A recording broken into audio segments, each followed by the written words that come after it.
Обменявшись мнениями относительно развития событий в Афганистане, участники Алматинского саммита выразили серьезную обеспокоенность тем, что в связи с расширением масштабов и усилением интенсивности вооруженного противоборства ситуация в этой стране оказалась на грани общенациональной катастрофы и распада афганской государственности.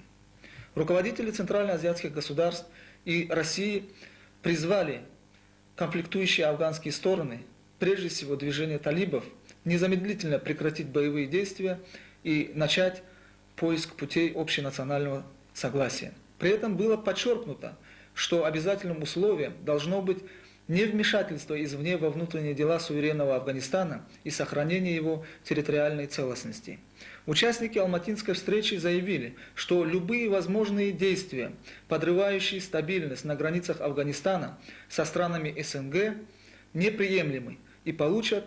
адекватный коллективный ответ. Учитывая сложившуюся опасную ситуацию в соседнем государстве Афганистан, президент Республики Таджикистан Эмомали Рахмонов в своем выступлении перед участниками саммита высказался за включение механизма коллективной безопасности Содружества и необходимость принятия дополнительных эффективных мер